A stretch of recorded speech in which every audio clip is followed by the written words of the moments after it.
30 years ago, the Legg family took over this farm in West Dorset. Almost immediately, they discovered that one end of this field was difficult to plough, and they put it down to the stony soil. But then, earlier this year, Roman finds started to crop up all over the field. Roof tile, pottery, Roman coins, brooches. What's going on? The Leggs are itching to know. Is there a Roman building here that could account for their broken ploughs? Time Team's got just 3 days to find out and let them know.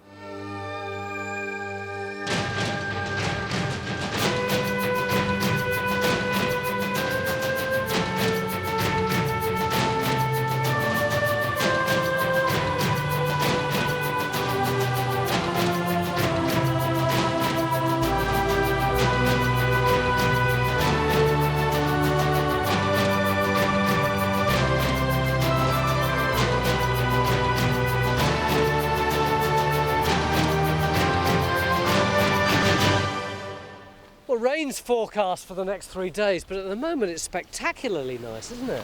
It's beautiful, isn't it? When did you first realise that there might be something under there? Well, I've ploughed this field about 25 times in the last 30 years. And as a rule, we would break 2 or 3 of these shear bolts every time we plough it. So that's what it ought to look like. And that's the new one, and that's a broken one. But it could just be boulders or something. We do get a lot of big sandstone boulders. But then these finds started to come up. Yes, that's right. So metal detectors, they found a number of Roman coins and brooches which were confirmed by Dorset County Museum and Bournemouth University. And then this year a shadow appeared in the field? Yes, when I was ploughing it this spring, because the soil was damp, the soil was dark. Yeah. And there was a square shape of lighter, chalky colour. About how big? About 4 times the size of that reservoir. 4 times this big? Well, it's going to be some structure, isn't it, Guy? If there's a building that size on the top of the hill, it will be very, very exciting. I've seen the coins, which are great. Yeah. There are lots of them. They're Roman, there's no doubt about that. We've got some structural debris here, which I've started looking through. Some of that's not Roman, so I'm not quite sure yet, but there's a real enigma up here. What could it be? I think, and it's only a theory, the most likely thing it will have been is a Roman temple. Right up here, it's not an ideal place for a villa or a farm. There are lots of temples built on hilltop locations, particularly in the late Roman period, and that's the same period as the coins. How do we find out what it is? Well, I think we've got to do some geophysics over the area where the farm machinery was bent to see if there's any structures buried there. But we've also got the chance here to do some field walking, because although there's a crop on the field of maize, the plants are far enough apart to give us a strip to walk along to pick up any finds. What about that crop, Roger? John's already been blundering his way through it. Well, I've got lots of years to grow crops on this field. This is a once-in-a-lifetime opportunity. Geophys have been at it since dawn. We're also metal detecting and walking the field.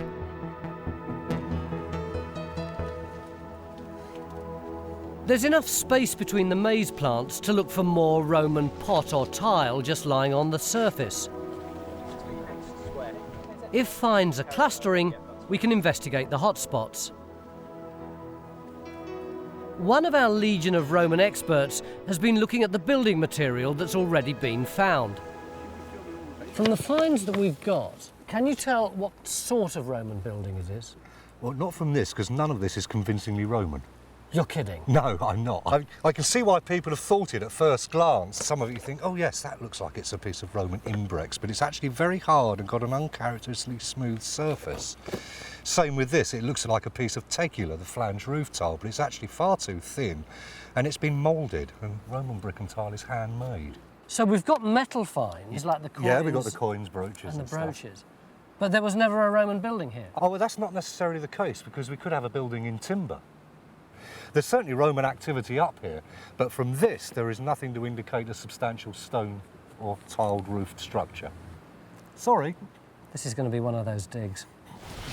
And the news gets worse. The Fieldworkers' finds have been washed and mapped, and there's nothing Roman. And Geophys are looking even glummer than usual.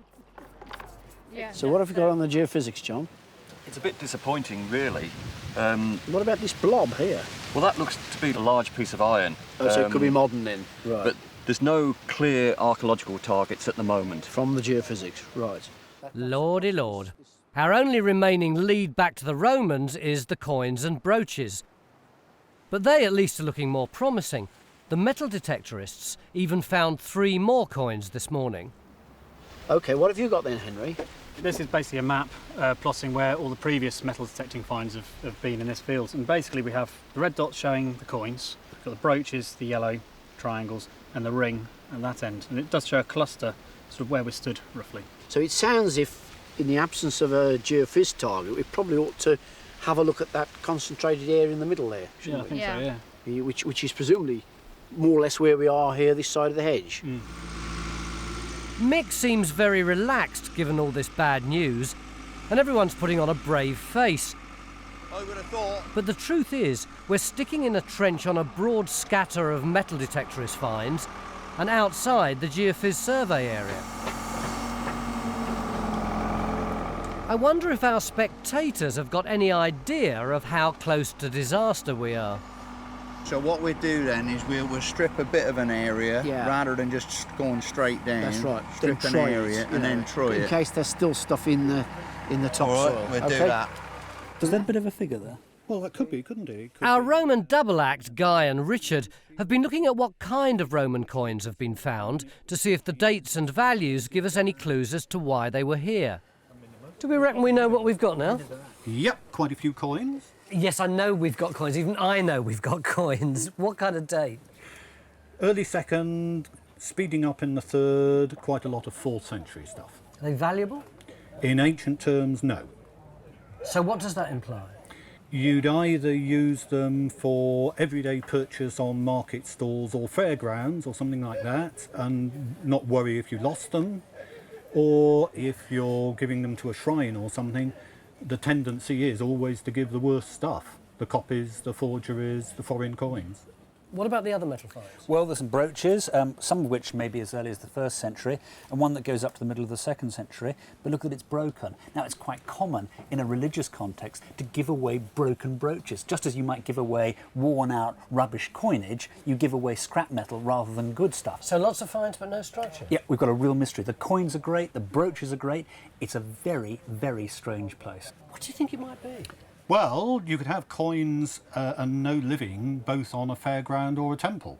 A fairground? Yeah, market. If the coins were here because of a fair or market, this could turn out to be the shortest and least interesting time team ever. Something so ephemeral would be unlikely to leave any other archaeological traces.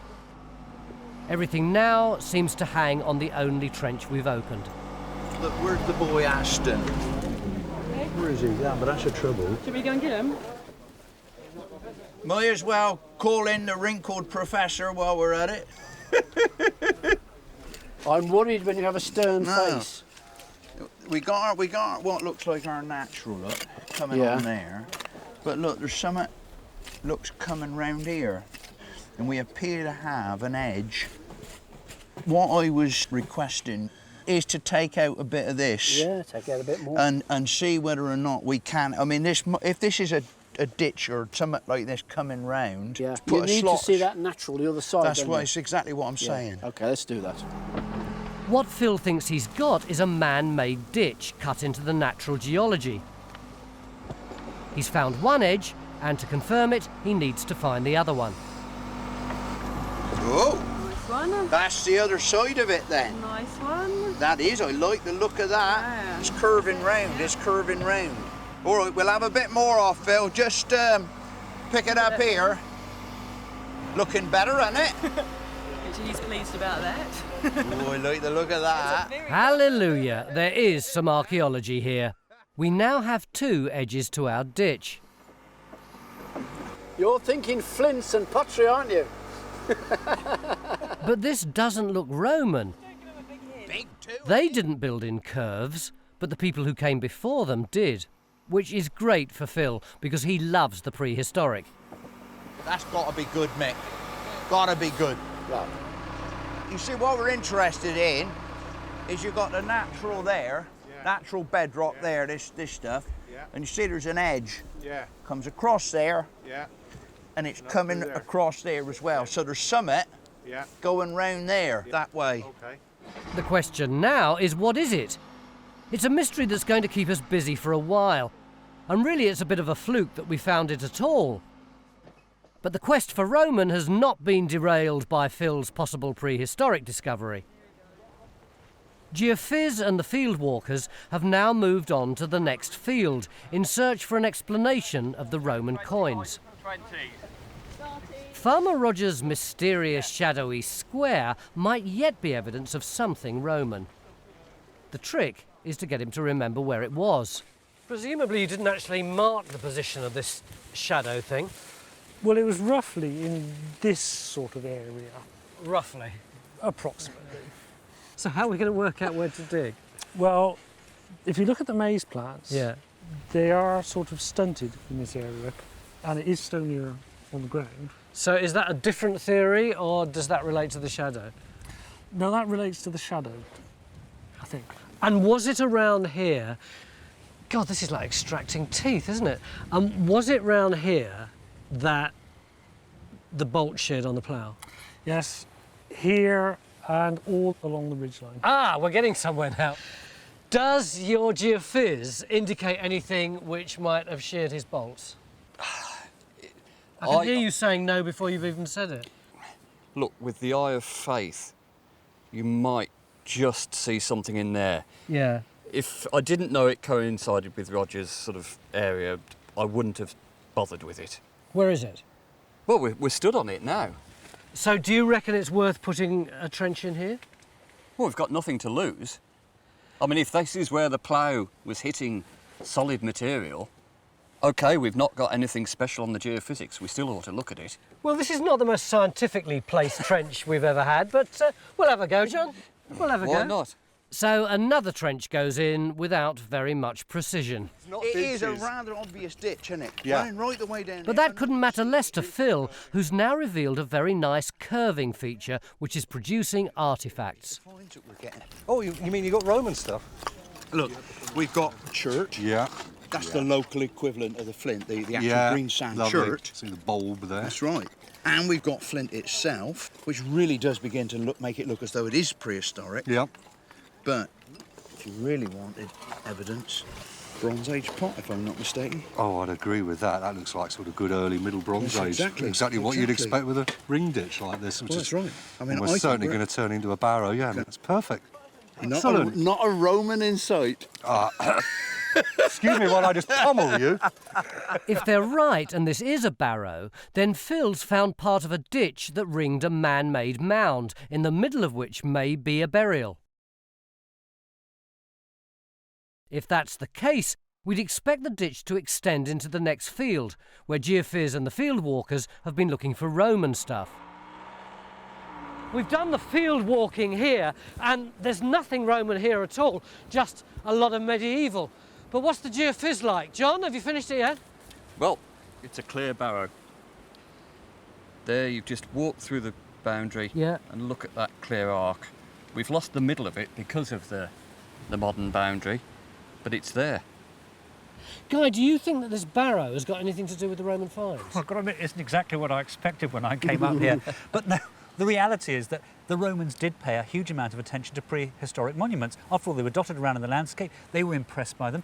They made offerings to them. That could explain the Roman stuff up here. So what do we do about the barrow? Well, I think we need to learn a little bit more about it, and the obvious thing is to go and look at the centre, because if it's a barrow, it should have a burial in it, so that would confirm that it's a barrow. But Mick, the middle could be just on that hedge line, couldn't it? That would be a problem. Well, it would, but I think it's more likely to be into the field, given the plots that we've got. John and Henry are going to look for the centre of this possible barrow, which appears still to have a Roman dimension to it. Just outside the ditch, Matt has been exploring an area where detectorists have found a cluster of coins. And it's produced something rather interesting.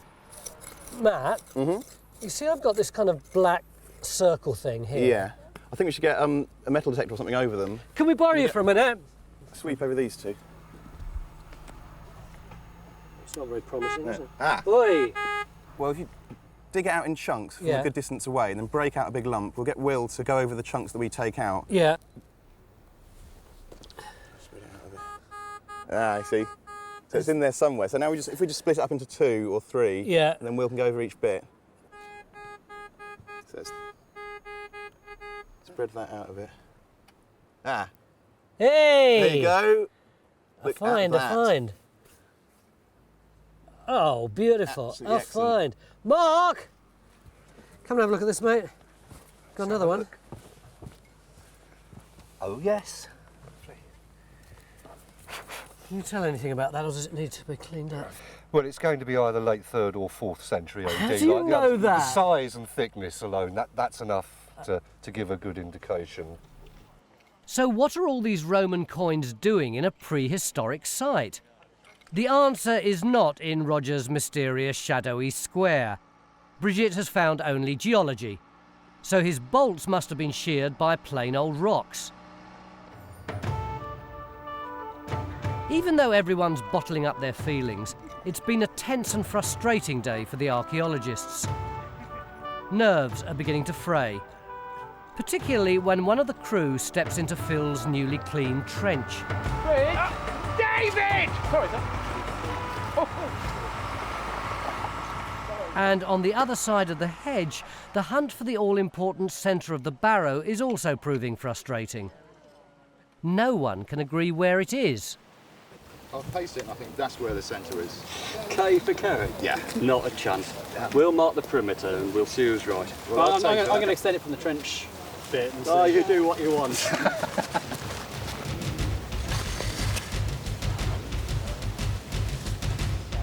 I'll tell you where the middle is, Kerry. It is... Hold on. There. Right, just get the tape. You can stand there, you know. Yeah, sit by.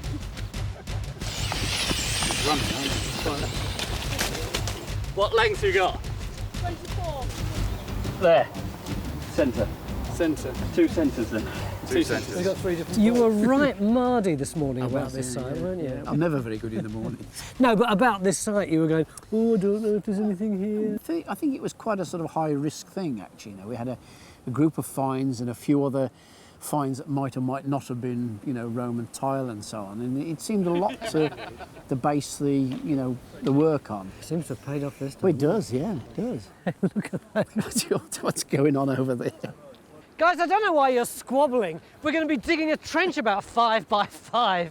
It really doesn't matter whether the centre's on Kerry's point, on Henry's point, or on John's point. What matters is, are we going to find anything in it? We'll know tomorrow. Beginning of day 2, yesterday we found this beautiful Bronze Age ditch, which the archaeologists are saying ought to be part of a burial mound. So yesterday evening we projected where the rest of the curve of the ditch should be so that we could excavate the centre of it and hopefully find the burial. But this being time team, there's a fly in the ointment. Mick, come here, what's the problem? Well, when I was up in the crane last night, when everybody else had gone home, looking down on the site, it seemed to me that this curve of the ditch that we got here, like that, was actually wider than what we were projected in the field next door. But we had 3 guys working that out last night, so they all got it wrong. Well, they may not have got it wrong, it just looked different from above, and it worried me that we might be basing where the ditch was and basing, therefore, where the middle was on, you know, it just didn't look right. So how are we going to work it out? Well, I think what we've got to do is we've got to go out that way with the machine, which we do now, and actually find the ditch on the other side. And only when we've found the outside can we then work out where the middle is. That's right. We need to get that first to go back and recalculate the middle. We're tying up an awful lot of our resources on the Bronze Age, aren't we? Are we going to lose sight of the Roman? No, because if you remember, both Mark and Guy were saying there might be a Roman structure in the middle of the barrow anyway, put in later on. And in any case, we might get more Roman finds, you know, going out across the area of the barrow there. And we're carrying on here. We've got Roman stuff on the barrow over here. If you come over to where Mark is, look. Phil, can we walk across your lovely ditch? Yeah, that's all right, Tony. Mark? Yes. You got something for us? Yes, Tony. At the end of yesterday, having cleaned back in this area, scanned by one of the metal detector users, and we got these 3 little shallow scoops, and in the bottom of each one A Roman coin. Wow. It's a 3rd and 4th century AD. So do you think these were actually put into those holes deliberately? Yes. Why on earth would you dig a little hole and put one coin in it? Well, we'll see what marks it. It sounds like an offering to me. Yeah, I wonder whether you you're coming up here. Perhaps you believe these to be your ancestors, real or not. Yeah. Maybe you're asking a favour, and in exchange you're like coins in a digging a little fountain with scoop, coins in a barrow, isn't putting it? a coin and perhaps a joint of meat or something. But do we know whether the Romans actually did this? Yes, from other sites, religious sites, we sometimes find little sheets of lead with prayers or even curses written on, which are then carefully folded or rolled up and deposited within the temple precinct. But what about the actual burying of a coin in the side of a barrow? Well, we've found coins on barrows, but this is the first time, to my knowledge, in the southern and western England where we've actually now started to find these little hollows. So we're really getting some good answers here. So not only have we found a new Bronze Age barrow, perhaps 4,000 years old, but also the first evidence of Roman veneration for a prehistoric monument in this part of Britain, 2,000 years later. On the other side of the hedge, the search is now on for more sections of the ring ditch to get a fix on where the centre of the barrow is. That's crucial because it's where you'd find a burial in a classic monument from the Bronze Age. To get to the bottom of its history, Phil's been cutting vertically down through the stuff that filled the original ditch. And he's very pleased with his work. I think that is an absolutely impeccably cut section. That will be so plumb, people will write books about it. Phil, of course, has had the advantage of modern metal tools. The people who first dug it would have done so with deer antlers. That's a very interesting looking section you got there, Phil. Been a pleasure to dig, Mick, it really has. And even better to clean up. I mean, it does look glorious. And we've got the full story there, have we? That's right, it is the complete story from the construction of the barrow, literally right through to the present day. So what they've done is that they've dug this very impressive ditch, and they've had to go through this big seam of green sand chert. They needed rock drills to get through that, wouldn't they? Yeah, I know. That's really hard. The first thing that's happened is that the top at sides of the ditch up here have weathered down. That's this material here, and it's covered up the base and the sides. All this top bit, I think that's plough soil, which is actually washed into the top of the ditch. But this is ploughing the barrow mound itself probably as well.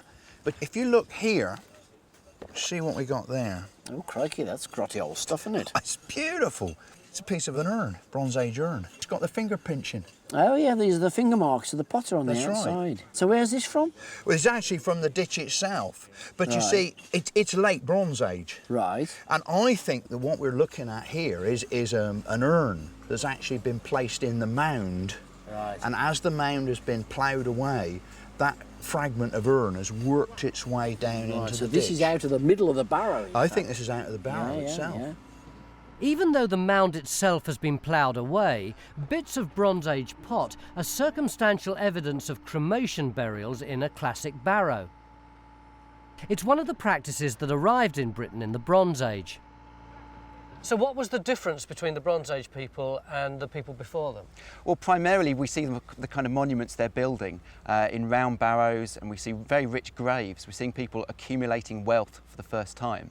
So perhaps we can talk of the first time of kings or defined leaders. How long did the Bronze Age last?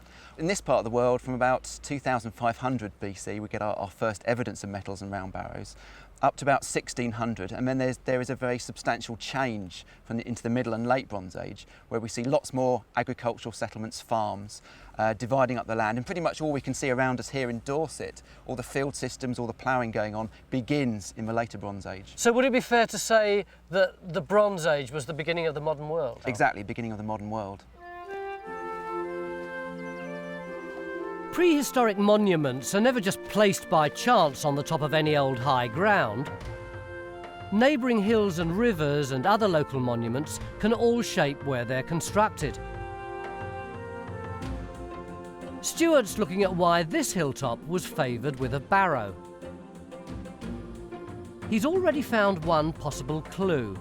Our site appears to be almost completely encircled by rivers. Why that's significant And why the Romans took an interest in the site, he's now got to figure out. At the bottom of Phil's beautiful little trench, there are some mysterious features which are exciting Miles. You see, we've got these almost like post holes and post pipes in each section. Look, they look very quite clear as post holes. We were just debating whether that's the sort of thing you'd expect to get. You do in quite a few later Bronze Age and indeed early Bronze Age barrows. The ditch acts as a palisade trench, so you've effectively secured the timbers right at the base of the ditch, and the soil's then piled up around them. So they wouldn't have to be very deep? They wouldn't have to be very deep at all. They're not very well defined, are they? I mean, they're not perfectly circular. No, but I mean, that's nice, because I know of a couple of examples in Dorset and in Sussex where they've dug the ditch out, the posts have been inserted. So really what you've got in phase one is a timber circle. Right. Sitting in there, and then they whip the posts out, fairly quickly, bury it all and backfill the ditch. But I mean, that's fantastic. This is intriguing. A palisade around a barrow is definitely not a common feature of Bronze Age monuments. We've revealed most of the ring ditch on the other side of the hedge. Now we can try to work out where the centre is, and whatever it might hold. We're also still looking for possible Roman reuse of the barrow. Remember those Romans who brought us here? Mick, there don't seem to be any post holes in there or any of those little depressions that Mark Corney was finding earlier. No, I mean, there's a lot of features to dig, within the ditch yet, but we don't seem to have those little coins in little holes on this side of the barrow. So does that mean that this is a Bronze Age story? Well, what we've got is, an undiscovered Bronze Age barrow that we've come across by accident almost, which is obviously why the Roman stuff is here. And I think we've got the opportunity to have a good look at it now. We should do that. But I can't see any marks for burials there. No, but there's a lot of features in the middle that we're going to have to clean up and empty. And after all, there are all sorts of different sorts of barrows, apart from ones with a big central burial.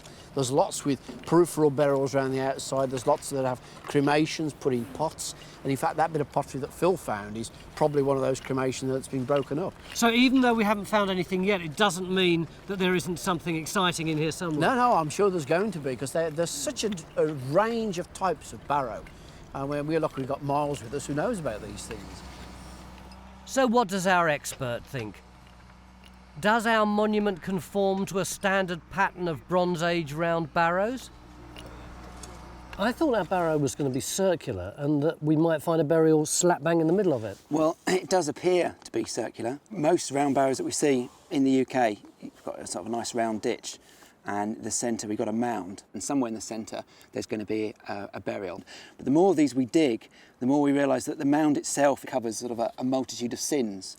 Sometimes there are burials, sometimes there's the remains of a house structure, sometimes there's the remains of a fire, sometimes the mound itself just contains a whole range of different artefacts, say a sort of tribal material, pottery, flintwork, animal bone, is all accumulated in the mound as some kind of tribal marker, some kind of statement. So not all of them have a burial smack in the centre. But by and large, are they a round shape?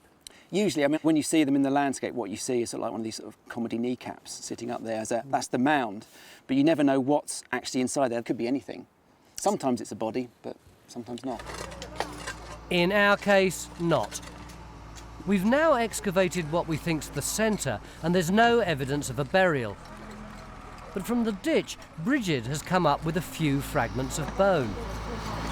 Just found some little bits of bone here. It's incredibly poor and degraded. Isn't and it? What worries me is if we've got a burial, Yeah. I don't know if we're actually going to find the body itself. That's all there is, yeah. Yeah. But, I mean, there's charcoal in this soil as well. There is, yeah. And there may be another cremation or something that's been placed in the top of the ditch. Exactly. Can't see anything in the soil. There's no stains associated with burials or... Yeah. But we'll keep digging. After later examination, none of the bone could be positively identified as human, so still no definite evidence of a burial here. Any evidence may have been scraped away with the mound itself, unless we've missed something in the middle. And there still seems to be some doubt about where that actually is. Indeed, Henry was so perplexed that he decided to plot the exact shape of our feature using his extremely expensive global positioning system, which is accurate to a few centimetres. And he's made an extraordinary discovery. If you have a look at the plan, this is the ditch of our... crikey. Whatever we have here.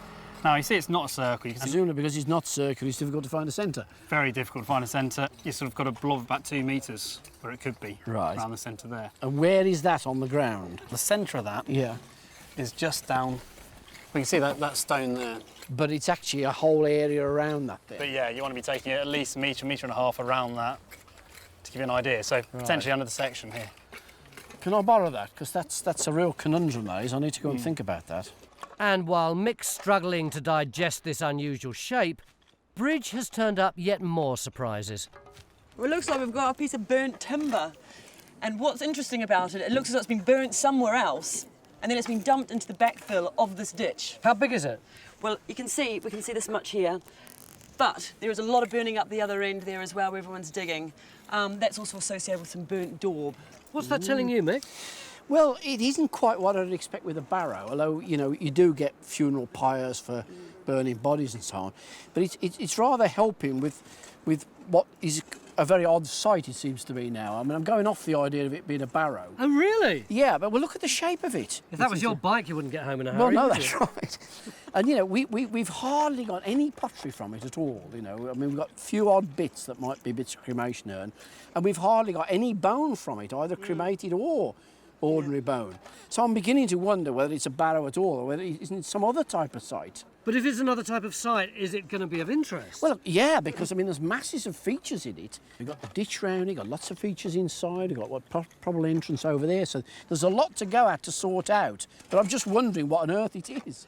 This site gets more and more peculiar. On day 1, we thought we got a Roman temple. Day 2, we thought we got a classic Bronze Age burial mound. Now, Mick thinks it's something entirely different. What? We'll find out tomorrow. Beginning of day 3, and not content with putting a huge trench in all the way over here and extending it all the way down there, not to mention 2 huge trenches on the other side of that hedge, Mick's gone trench crazy, and you're extending the whole thing over here. What's going on? We've got some geophys anomalies here. What do they look like? They're just blobs on it, but given that is looking very interesting and exciting now, we've got to spend the whole day looking at it. We've got to look at this as well to go with it. What do you reckon it is? I've no idea. I just feel in my water that it's going to be very significant. You're a professor, you ought to be able to tell us. Yeah, but I think we're back in prehistory here, and that's you know, we need some specialists. I mean, Miles is our man for this, without any doubt. We've left the first field behind. All our efforts are now in the second field, investigating the barrow and the geophys blobs. They might be an entrance, which would be unusual in a standard Bronze Age barrow. It's one of a number of puzzles that have got the archaeologists scratching their heads about this monument. Okay, right, Matt, if we can get a nice sort of metre section through that charcoal, that would be absolutely brilliant. Okay. Unlike most Bronze Age round barrows, our barrow isn't circular, as Henry revealed. And after his bombshell, we double-checked the middle area in case there was a burial there.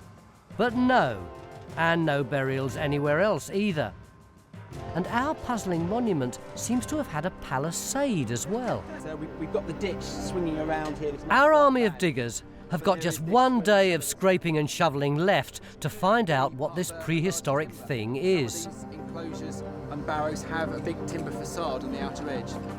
Encouragingly, there are plenty of finds. One that may be very significant has got Phil in raptures. Look at that profile, where that curves down there. Classic scraper shape, that is. That ain't just a 5-minute job, that's beautiful workmanship.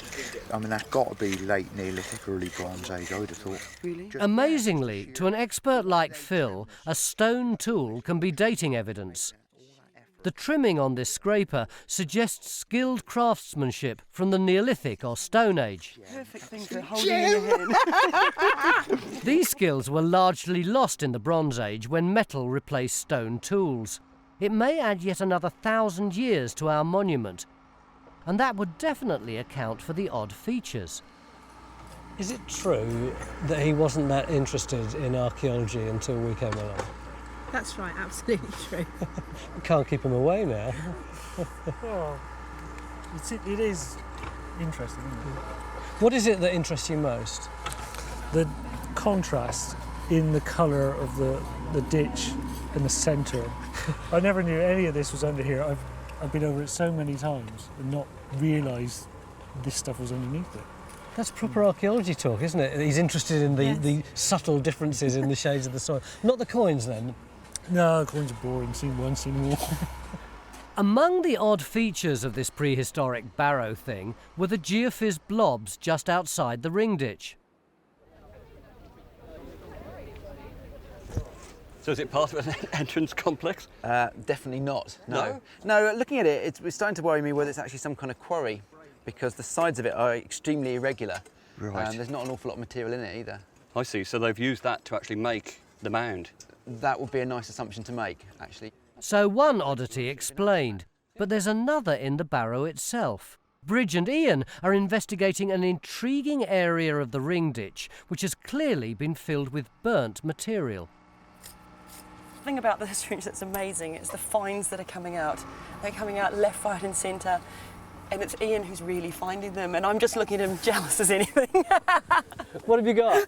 Well, he's just finding all these tools here. Cool. Look at them all. I mean, he's got this one here, wonderful thing. It's a scraper. He used to scrape off hides and things like that. There's this one here. That's another scraping edge. He's found this one here. There's all sorts of things. They've also found some pottery in here. Absolutely brilliant stuff. This one here. You can have a thumb decoration there or a lug that's fallen off. What kind of period do you reckon this is? Well, I'd go for Bronze Age, but very early Bronze Age. Maybe transitional. I think you're probably about right, and I think one of the really good key indicator that sort of provoked discussion is from this piece of pottery here. It's a rim, and it's got whipcord decoration. What do you mean by that? Well, can you see here? You've got like a piece of string has been pressed into the wet clay before it was dried. The string decoration would have been applied before this massive collared urn was fired, about 4,000 years ago. Absolutely wonderful. It's just the most exciting trench I've worked on, I don't know for how long. The field archaeologists are starting to say that they reckon this might not be just a plain old Bronze Age site, that it might be very early Bronze Age or on the cusp of Bronze Age and Neolithic, or even Neolithic. What do you reckon? It's Neolithic, without a shadow of a doubt. Why do you say that?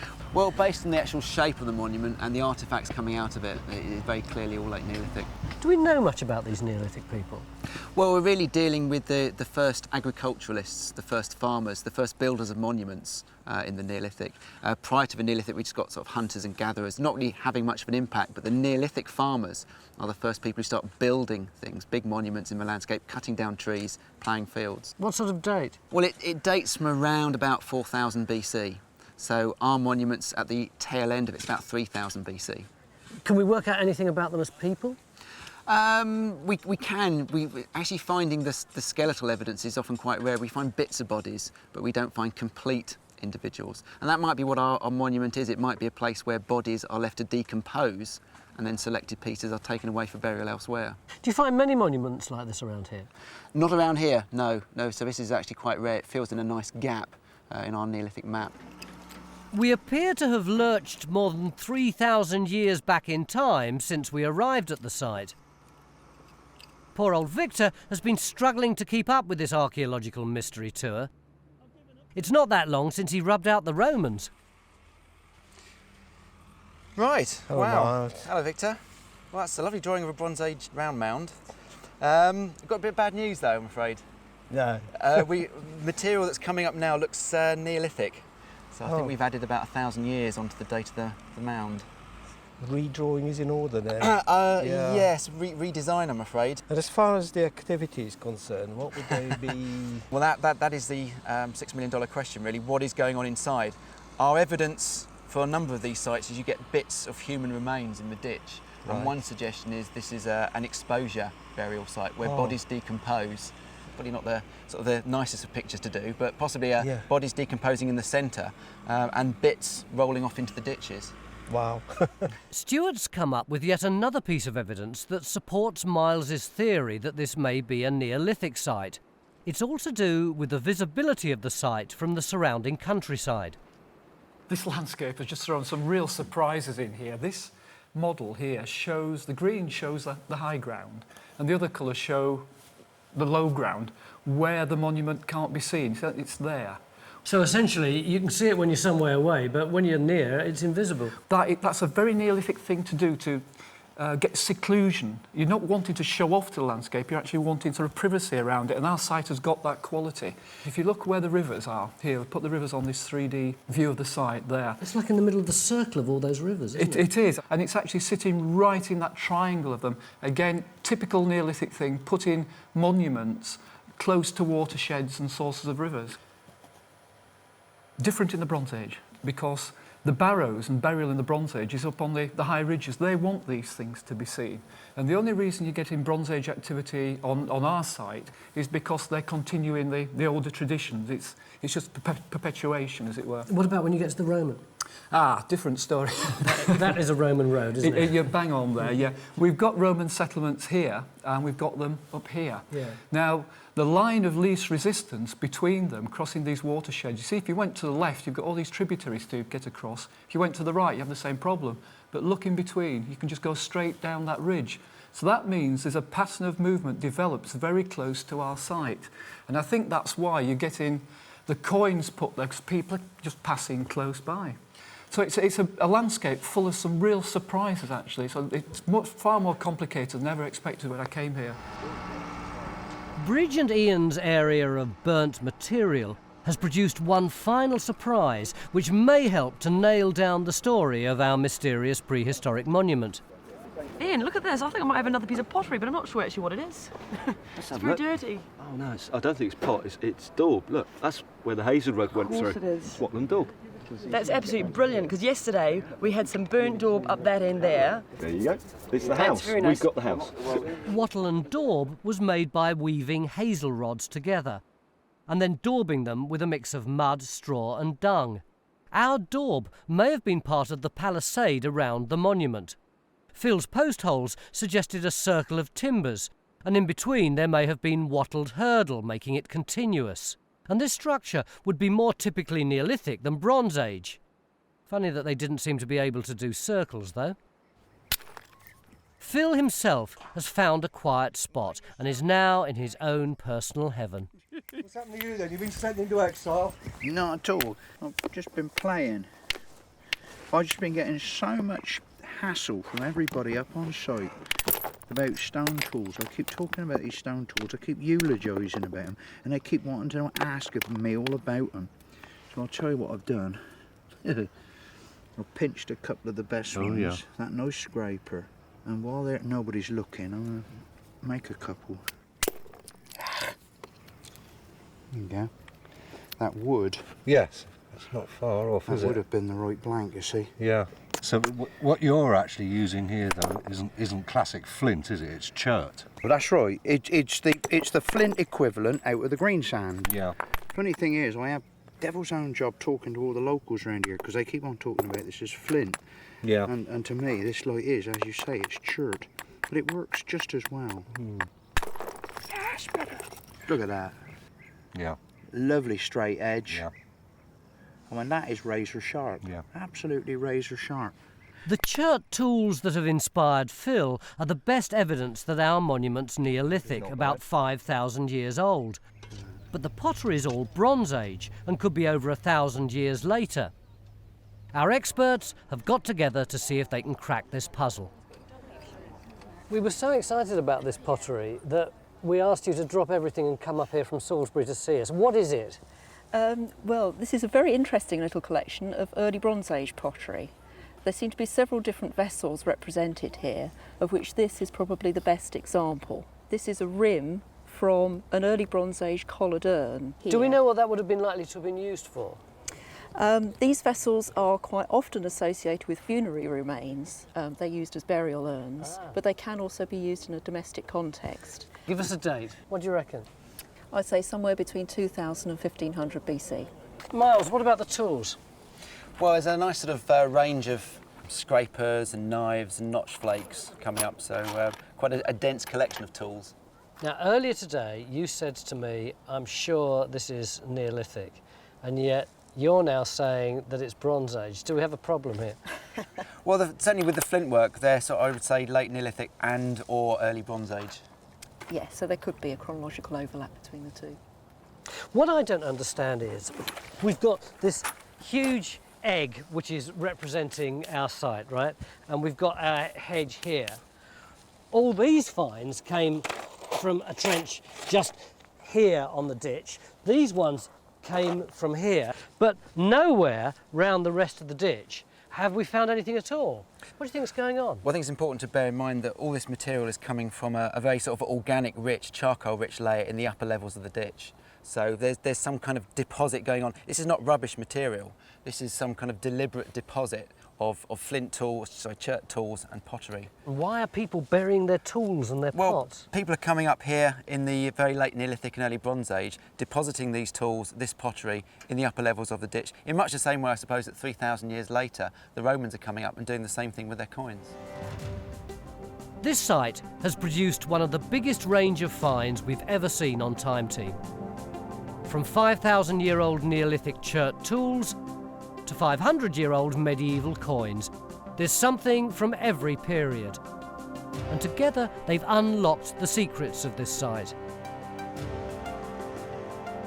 We came here looking for a Roman temple and instead found what we thought was a classic Bronze Age barrow.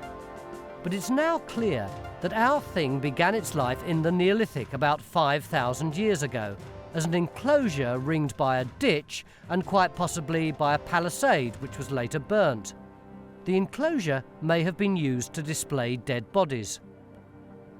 Tools and pottery were also deposited in two sections of the ditch.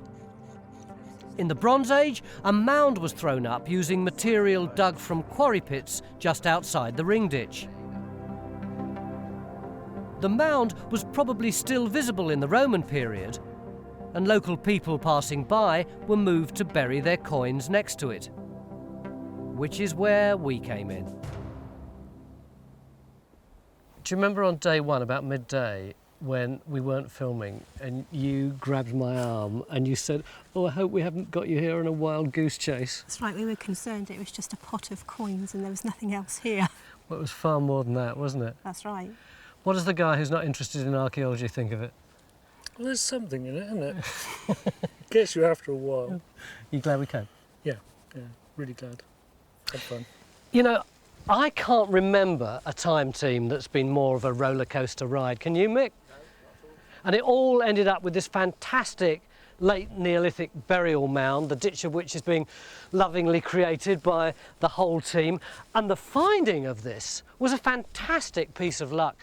This was dug 5,000 years ago, and it would probably have remained a secret till the end of time. Certainly we would never have come here if it hadn't been for a handful of finds deposited by a group of people worshipping a completely different set of gods 2,000 years ago.